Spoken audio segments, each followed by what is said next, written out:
ಅಧ್ಯಾಯ 10. ಪ್ರೀತಿಯ ಶಕ್ತಿ. ದೇವರೇ, ಆಹಾ, ನಾನು ಪಟ್ಟ ದುಃಖವು ನನ್ನ ಸುಖಕ್ಕಾಗಿಯೇ ಆಯಿತು. ನನ್ನ ಆತ್ಮವನ್ನು ನಾಶಕೂಪದಿಂದ ರಕ್ಷಿಸಿದ್ದು ನಿನ್ನ ಪ್ರೀತಿಯೇ. ಯೆಶಾಯ 38:17. ಒಂದು ಊರಿನಲ್ಲಿ ಒಬ್ಬ ಕೆಟ್ಟ ಮುದುಕಿ ಇದ್ದಳು. ಅವಳು ಶ್ರೀಮಂತೆ. ಅದೇ ಸಮಯದಲ್ಲಿ ಅವಳು ಹೆಮ್ಮೆಯಿಂದ ಕೂಡಿದವಳು ಆಗಿದ್ದಳು. ಅಹಂಕಾರ, ಕೋಪ, ಎಲ್ಲರ ಮೇಲೆ ಉರಿಗೊಳ್ಳುವುದು ಅವಳ ಸ್ವಭಾವವೇ ಆಗಿತ್ತು. ಇದರಿಂದಾಗಿ ಯಾರೂ ಅವಳ ಜೊತೆ ಸೇರುತ್ತಿರಲಿಲ್ಲ, ಸ್ನೇಹಿತರೂ ಇರಲಿಲ್ಲ. ಒಂಟಿಯಾಗಿ ಜೀವಿಸುತ್ತಿದ್ದಳು. ಆ ಸ್ಥಳಕ್ಕೆ ಒಬ್ಬ ಬೋಧಕರು ಬಂದರು, ಒಂದು ಆಲಯವನ್ನು ಸ್ಥಾಪಿಸಿದರು. ಅವರಿಗೆ ಈ ಕೆಟ್ಟ ಮುದುಕಿಯ ಮೇಲೆ ಕರುಣೆ ಹುಟ್ಟಿತು. ಅವಳಿಗಾಗಿಯೂ ಯೇಸು ತನ್ನ ಪರಿಶುದ್ಧ ರಕ್ತವನ್ನು ಸುರಿಸಿದ್ದಾನಲ್ಲ, ಏಕೆ ಪ್ರೀತಿಯಿಂದ ಅವಳನ್ನು ಗೆಲ್ಲಬಾರದು ಎಂದು ಯೋಚಿಸಿದರು. ತನ್ನ ಪತ್ನಿಯೊಂದಿಗೆ ರುಚಿಕರವಾದ ಅಡುಗೆಗಳನ್ನು ಮಾಡಿಕೊಂಡು ಅವರ ಮನೆಗೆ ಹೋದರು. ಆ ಮುದುಕಿ ಅವರನ್ನು ನಂಬಲಿಲ್ಲ.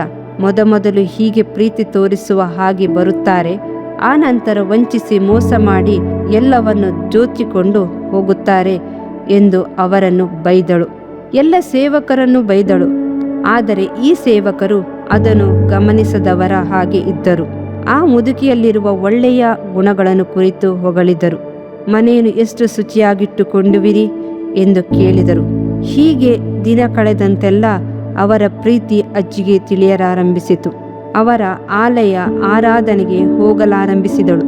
ಸಭೆಯ ವಿಶ್ವಾಸಿಗಳೆಲ್ಲರೂ ಆ ಅಜ್ಜಿಯನ್ನು ಪ್ರೀತಿಸಿದರು. ಆ ಅಜ್ಜಿಯಲ್ಲಿ ದೊಡ್ಡ ಬದಲಾವಣೆ. ಎಲ್ಲರನ್ನು ಪ್ರೀತಿಸಲು ಆರಂಭಿಸಿದಳು. ಪ್ರೀತಿ ಎಷ್ಟು ವಿಶೇಷವಾದದ್ದು! ಪ್ರೀತಿ ಅದು ದೈವಿಕವಾದದ್ದು.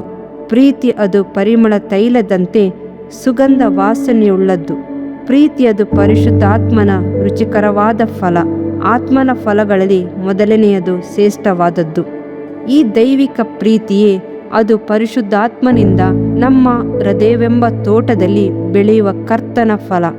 ಪರಿಶುದ್ಧಾತ್ಮನಿಂದ ದೇವರ ಪ್ರೀತಿಯು ನಮ್ಮೊಳಗೆ ಸುರಿಸಲ್ಪಡುತ್ತದೆ. ಆ ಪ್ರೀತಿಯು ಇತರರಿಗೆ ಹಂಚಲ್ಪಡುವಾಗ ಅವರನ್ನು ಸಹ ಸಂತೋಷಪಡಿಸುವ ಫಲವಾಗುತ್ತದೆ. ಒಬ್ಬ ಯೌವನಸ್ಥ ಹೆಣ್ಣು ಮಗಳು ತನ್ನ ಗಂಡನನ್ನು ಅಪರಿಮಿತವಾಗಿ ಪ್ರೀತಿಸಿದಳು. ಅವನನ್ನು ಪ್ರಾಣಕ್ಕಿಂತಲೂ ಹೆಚ್ಚಾಗಿ ಪ್ರೀತಿಸುತ್ತಿದ್ದಳು.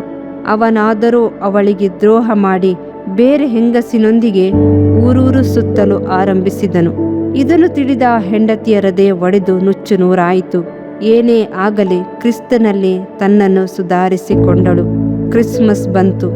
ಗಂಡನಾದರೂ ಮನೆಗೆ ಬರಲಿಲ್ಲ. ಯೌವನಸ್ಥ ಹೆಣ್ಣು ಮಗಳು ಬಹಳ ಹೊತ್ತು ಪ್ರಾರ್ಥಿಸಿ ಆಕೆ ಗಂಡನು ಹೊಸದಾಗಿ ಆರಿಸಿಕೊಂಡಿದ್ದ ಆ ಹೆಂಗಸಿನ ಮನೆಗೆ ಹಣ್ಣುಗಳನ್ನು, ಹೂಗಳನ್ನು ಕೊಟ್ಟು ಕಳುಹಿಸಿ ಜೊತೆಗೆ ಒಂದು ಪತ್ರವನ್ನು ಬರೆದಳು. ನನ್ನ ಯೇಸು ನನ್ನನ್ನು ಪ್ರೀತಿಸಿದ ಹಾಗೆಯೇ ನಾನು ನಿನ್ನನ್ನು ಪ್ರೀತಿಸುತ್ತೇನೆ ಎಂದು ಬರೆದಿದ್ದಳು. ಇದೇ ಆತ್ಮನ ಫಲ, ತ್ಯಾಗಮಯವಾದ ಪ್ರೀತಿ. ಹೌದು, ನಾವು ಸಹ ಎಷ್ಟೋ ಪಾಪಗಳನ್ನು, ದ್ರೋಹಗಳನ್ನು ಮಾಡಿದಾಗಲೂ ಆತನು ನಮ್ಮನ್ನು ಪ್ರೀತಿಸಿದ್ದಾನಲ್ಲ. ನಾವು ಇತರರನ್ನು ಪ್ರೀತಿಸದಿರುವುದು ಹೇಗೆ? ತ್ಯಾಗದ ಪ್ರೀತಿಯನ್ನು ಪ್ರಕಟಿಸದಿರುವುದು ಹೇಗೆ? ಪೇತ್ರನು ಕ್ರಿಸ್ತನನ್ನು ಬೊಂಗಿದನು, ಶಪಿಸಿ ಸತ್ಯ ಮಾಡಿದನು. ಕರ್ತನು ದೂರದಿಂದ ನೋಡುತ್ತಲೇ ಇದ್ದನು. ಕ್ರಿಸ್ತನ ಪ್ರೀತಿಯ ಹೃದಯವು ಎಷ್ಟು ನೊಂದಿರಬಹುದು! ಈ ಪೇತ್ರನನ್ನು ಕರ್ತನು ಎಷ್ಟು ಪ್ರೀತಿಸಿದ್ದಿರಬಹುದು! ಶಿಷ್ಯನನ್ನಾಗಿ ಆರಿಸಿಕೊಂಡು ವರಗಳನ್ನು, ಶಕ್ತಿಯನ್ನು ಕೊಟ್ಟು ಎಲ್ಲ ಶಿಷ್ಯರಿಗಿಂತಲೂ ಪೇತ್ರನನ್ನು ವಿಶೇಷವಾಗಿ ಪ್ರೀತಿಸಿದನು. ಆದರೆ ಆ ಪೇತ್ರನಾದರೂ ಒಬ್ಬ ಕೆಲಸದವಳ ಮುಂದೆ ಕ್ರಿಸ್ತನನ್ನು ಶಪಿಸಿ ಸತ್ಯ ಮಾಡುತ್ತಾನೆ. ಯೇಸು ಕ್ರಿಸ್ತನು ಪ್ರೀತಿಯಿಂದ, ತಾಳ್ಮೆಯಿಂದ ಅದನ್ನು ಸಹಿಸಿಕೊಂಡನು. ಕ್ರಿಸ್ತನು ಮಾಡಿದೆಲ್ಲ ಪೇತ್ರನನ್ನು ದೃಷ್ಟಿಸಿ ನೋಡಿದ್ದೆ. ಆ ಪ್ರೀತಿಯ ದೃಷ್ಟಿಯು ಪೇತ್ರನ ಹೃದಯವನ್ನು ಒಡೆಯಿತು. ಪಶ್ಚಾತ್ತಾಪಪಟ್ಟು ಅಳುವ ಹಾಗೆ ಮಾಡಿತು. ಆ ದಿನ ಪೇತ್ರನ ಜೀವನದಲ್ಲಿ ಮರೆಯಲಾರದ ದಿನ. ಪೇತ್ರನನ್ನು ಕ್ಷಮಿಸಿ ಪ್ರೀತಿಯಿಂದ ಅಂಗೀಕರಿಸಿಕೊಂಡು ಕ್ರಿಸ್ತನ ವಾತ್ಸಲ್ಯವು ಎಷ್ಟು ಆಳವಾದದ್ದು! ಆ ಪ್ರೀತಿಯ ದೇವರ ಬಳಿ ಈಗ ಮನ ತೆರೆದು ಪ್ರಾರ್ಥಿಸೋಣವೇ? ನನ್ನ ಪ್ರೀತಿಯ ದೇವರೇ, ನಿನ್ನ ಅನಾದಿ ಸ್ನೇಹವಾದ ಪ್ರೀತಿಯ ಆಳವನ್ನು ಅರಿತುಕೊಳ್ಳುವ ಹಾಗೆ ಈ ದಾಸಿಯ ಕಣ್ಣುಗಳನ್ನು ತೆರೆಯಲಾರೆಯಾ? ನಾವು ನಿನ್ನನ್ನು ಆರಿಸಿಕೊಳ್ಳದ ಸಮಯದಲ್ಲಿಯೂ, ನಿನ್ನ ಪ್ರೀತಿಯನ್ನು ತಿರಸ್ಕರಿಸಿದ ವೇಳೆಯಲ್ಲಿಯೂ ನಮ್ಮನ್ನು ಪ್ರೀತಿಯಿಂದ ಆರಿಸಿಕೊಂಡಿಯಲ್ಲ. ನಾವು ಲೋಕದ ಹಿಂದೆಯೂ ಅಸಹ್ಯವಾದ ಬೇಡವಾದ ಕಾರ್ಯಗಳನ್ನು ಮಾಡುವಾಗಲೂ ನೀನು ನಮ್ಮನ್ನು ಪ್ರೀತಿಯಿಂದ ಹುಡುಕಿ ಬಂದೆಯಲ್ಲ. ನಮ್ಮನ್ನು ಕಟ್ಟಿ ಹಾಕಿದ ಸೈತಾನನ ಕಟ್ಟುಗಳನ್ನು ಮುರಿದು ನಮ್ಮನ್ನು ಬಿಡುಗಡೆಗೊಳಿಸಿದೆಯಲ್ಲ. ಶಿಲುಬೆಯಲ್ಲಿ ನೀನು ಸುರಿಸಿದ ಅಮೂಲ್ಯವಾದ ರಕ್ತದಿಂದ ನಮ್ಮ ಪಾಪವನ್ನೆಲ್ಲ ಕ್ಷಮಿಸಿದೆಯಲ್ಲ. ನಮ್ಮ ಅಕ್ರಮಗಳಿಂದಲ್ಲ ನಮ್ಮನ್ನು ಬಿಡಿಸಿದೆಯಲ್ಲ. ನಮ್ಮನ್ನು ಹಿಂಬಾಲಿಸಿ ಶಾಪದ ಬೆನ್ನೆಲುಬನ್ನು ಮುರಿದಿಯಲ್ಲ. ಶಿಲುಬೆಯನ್ನು ಹೊತ್ತು ನಿನ್ನ ಗಾಯವುಳ್ಳ ತೋಳುಗಳ ಮೇಲೆ ನಮ್ಮನ್ನು ಹೊತ್ತುಕೊಂಡು ಪ್ರತಿಯೊಂದು ದಿನವೂ ನಮ್ಮನ್ನು ನಡೆಸಿದೆಯಲ್ಲ. ನೀನು ಎಷ್ಟು ಪ್ರೀತಿಯುಳ್ಳವನು ನಮ್ಮ ಪ್ರೀತಿಯ ಯೇಸು ರಾಜ. ನಿನ್ನ ಹಾಗೆ ನಮ್ಮನ್ನು ಈ ಲೋಕದಲ್ಲಿ ಪ್ರೀತಿಸುವವರು ಬೇರೆ ಯಾರೂ ಇಲ್ಲ ಸ್ವಾಮಿ. ನಿನ್ನಂತೆ ಪ್ರೀತಿಸುವ ದೇವರು ಬೇರೆ ಯಾರೂ ಇಲ್ಲ. ಕಳವಳ ಕಣ್ಣೀರು ದುಃಖದಿಂದ ತುಂಬಿದಾಗ ನೀನಲ್ಲವೇ ನಮ್ಮನ್ನು ಸಂತೈಸಿದವನು, ನಮ್ಮ ಕಣ್ಣೀರನ್ನು ಒರೆಸಿದವನು. ಯೋರ್ದಾನಿನ ನದಿಯ ಹಾಗೆ ಕಷ್ಟಗಳು ಅಲೆಯಂತೆ ಅಪ್ಪಳಿಸಿದಾಗ ನೀನೇ ಅಲ್ಲವೇ ನಮ್ಮನ್ನು ಕಾಪಾಡಿ ರಕ್ಷಿಸಿದೆಯಲ್ಲ. ನಮಗಾಗಿ ವಿಜ್ಞಾಪನೆ ಮಾಡಿದೆಯಲ್ಲ. ನಮಗಾಗಿ ಎಲ್ಲ ಕಾರ್ಯಗಳನ್ನು ಮುಗಿಸಲು ನಿನ್ನ ಕೈಗಳನ್ನು ಚಾಚಿದೆಯಲ್ಲ.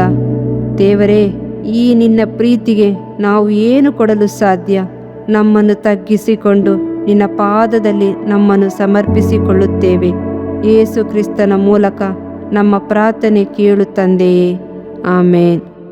ಇದರಿಂದ ನಿನ್ನ ದೇಹಕ್ಕೆ ಆರೋಗ್ಯವು, ಎಲುಬುಗಳಿಗೆ ಸಾರವು ಉಂಟಾಗುವವು.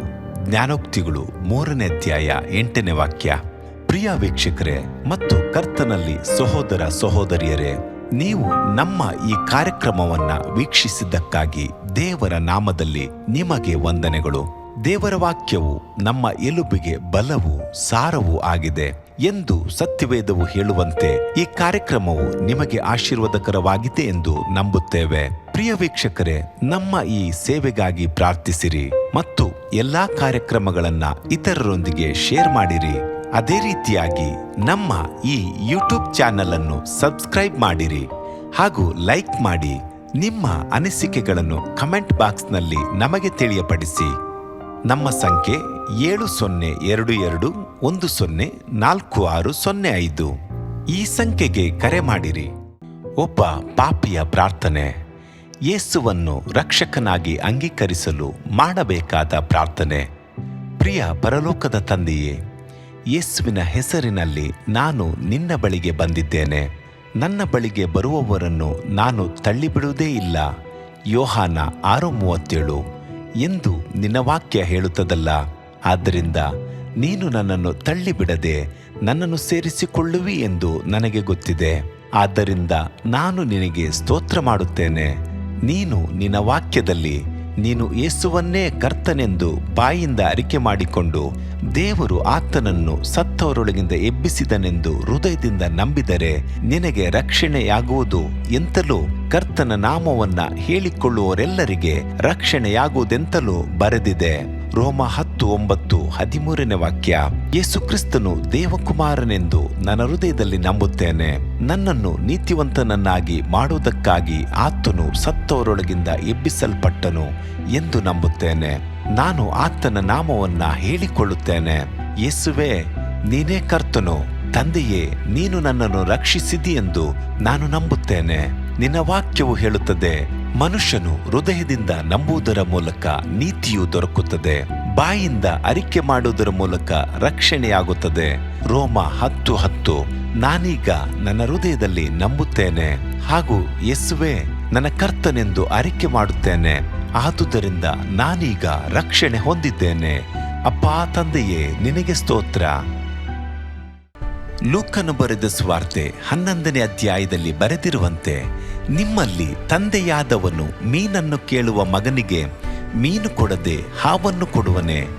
ಅಥವಾ ತತ್ತಿಯನ್ನು ಕೇಳಿದರೆ ಚೇಳನ್ನು ಕೊಡುವನೆ?